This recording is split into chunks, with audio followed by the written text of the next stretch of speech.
Assalamualaikum warahmatullahi wabarakatuh. Selamat pagi murid-murid. Gimana kabarnya hari ini? Semoga semuanya sehat selalu ya. Oke, kembali lagi dalam pembelajaran hari ini bersama Ibu Laila Nurafika Aliani atau bisa dipanggil dengan Ibu Laila. Nah, untuk pembelajaran hari ini Ibu tidak sendiri loh.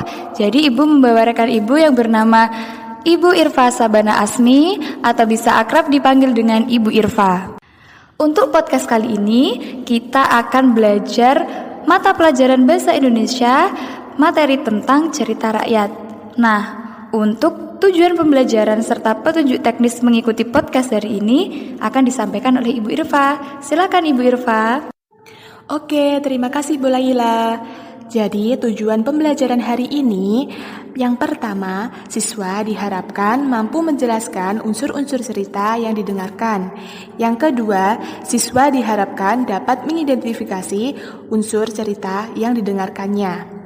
Selanjutnya, untuk petunjuk teknis mengikuti podcast kali ini, yaitu yang pertama, siswa diharapkan mendengarkan podcast ini dengan seksama. Yang kedua, siapkan alat tulis ya, karena di akhir podcast ini ada tugas dari Ibu.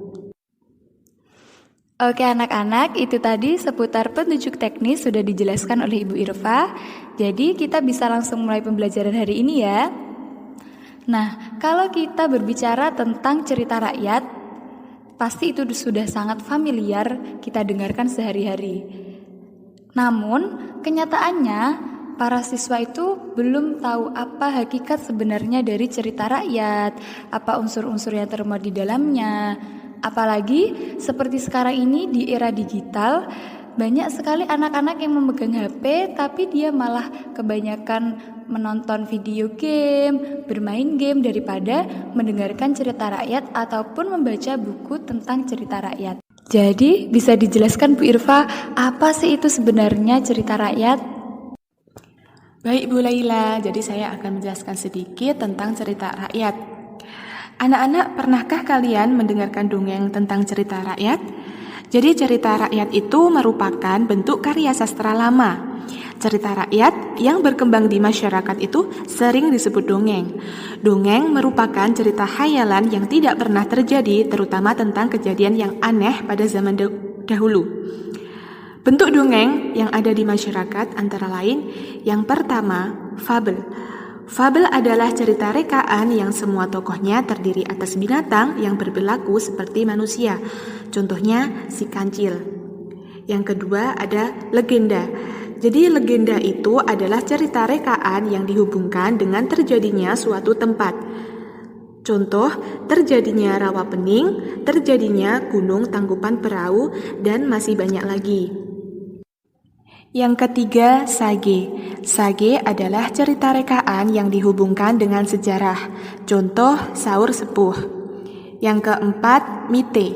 Mite adalah cerita rekaan yang dihubungkan dengan kepercayaan tentang dewa-dewa dan roh-roh. Contoh, Nyai Roro Kidul. Yang kelima, parabel. Jadi parabel itu adalah cerita perumpamaan yang di dalamnya berisi kiasan-kiasan yang bersifat mendidik. Contoh, bawang merah dan bawang putih. Yang keenam ada cerita rakyat lucu. Contohnya ada Si Kabayan dan Pak Belalang. Nah, itu tadi bentuk dongeng yang ada di masyarakat.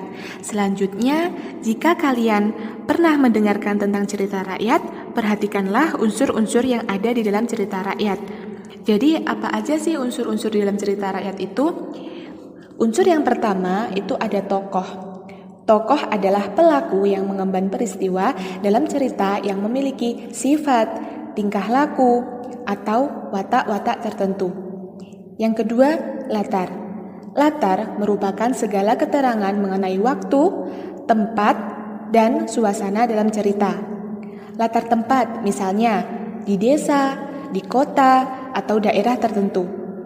Sedangkan latar waktu meliputi waktu terjadinya cerita, misalnya pagi, siang, sore, atau malam. Sedangkan latar suasana meliputi bagaimana peristiwa itu terjadi, misalnya menggembirakan, mencengkam, menyedihkan, dan mengerikan. Yang ketiga ada alur atau plot. Jadi alur itu merupakan urutan-urutan cerita yang memiliki hubungan sebab akibat. Yang keempat, tema. Tema adalah ide pokok yang menjiwai titik tolak pengarang dalam menulis sebuah cerita. Contoh, tema kepahlawanan, kejujuran, dan persahabatan. Kelima, amanat atau pesan.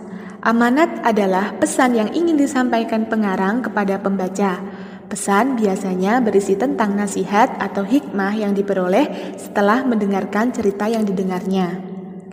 Nah, itu tadi ada unsur-unsur cerita rakyat. Mungkin Bu Laila ada satu contoh cerita rakyat yang akan disampaikan kepada anak-anak agar anak-anak itu dapat mengidentifikasi unsur-unsur cerita rakyat tersebut. Silahkan Bu Laila. Baik, terima kasih Bu Irfa. Jadi anak-anak, Ibu akan membacakan satu contoh cerita rakyat yang berjudul Asal-Usul Permainan Kerapan Sapi Madura. Ini adalah cerita rakyat yang berasal dari Jawa Timur. Nah, nanti saat Ibu membacakan cerita rakyat, diharapkan anak-anak mendengarkan cerita ini dengan seksama ya. Karena di akhir pembelajaran nanti akan ada penugasan untuk mengidentifikasi apa saja unsur-unsur yang termuat dalam cerita ini. Asal-usul permainan kerapan sapi Madura. Pada suatu hari, Raja Sumenep mengadakan peninjauan ke sebuah desa. Di sana, tak sengaja Raja Sumenep melihat seorang petani sedang naik sebuah bajak yang ditarik oleh sapi di sawah. Sang Raja Sumenep tertarik, ingin naik di atas bajak yang ditarik sapi itu, seperti orang yang naik gerobak yang ditarik oleh sapi, pikir Raja Sumenep. Sang Raja Sumenep pun mencobanya, ternyata sangat menyenangkan. Raja Sumenep harus mempelajari dulu cara-cara mengendalikan sapi, bagaimana cara menarik mereka, dan mengatur kecepatannya. Raja Sumenep kemudian mendapat ide. Sebenarnya, jika bajak itu tidak membebani sapi, hewan berkaki 4 itu dapat berlari cepat. Setelah itu, sapi diberi pijakan kaki untuk tempat berdiri si pengendaranya saat dinaiki. Raja Sumenep pun mencobanya lagi, dan ternyata sebuah pertunjukan yang sangat menyenangkan. Sang Raja Sumenep segera memperkenalkan kegiatan itu kepada prajuritnya.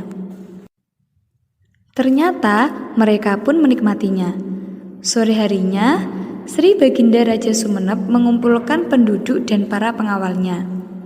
Akhirnya, permainan itu dikenal dengan nama karapan sapi, yang berarti mengolah tanah atau membajak tanah sawah. Permainan kerapan sapi itu masih biasa dilakukan sampai sekarang dan menjadi kebanggaan rakyat Madura. Terima kasih Bu Laila. Nah, bagaimana anak-anak? Cerita yang sudah disampaikan oleh Bu Laila menarik kan? Jadi dengan kita sudah mendengarkan cerita rakyat tadi, kita bisa menjadi tahu asal-usul dari permainan kerapan sapi. Nah, selanjutnya tugas dari Ibu, coba anak-anak mengidentifikasi apa aja sih unsur-unsur cerita rakyat mulai dari tokoh, alur, latar, tema, amanat yang dapat kita ambil dalam cerita rakyat tersebut. Baik anak-anak, itu tadi podcast pembelajaran dari Ibu Laila dan Ibu Irfa. Pesan dari Ibu, tetap semangat, jangan pernah bosan menuntut ilmu. Karena ilmu semakin kita cari, semakin gak ada habisnya. Oke, terima kasih, semoga bermanfaat. Wassalamualaikum warahmatullahi wabarakatuh.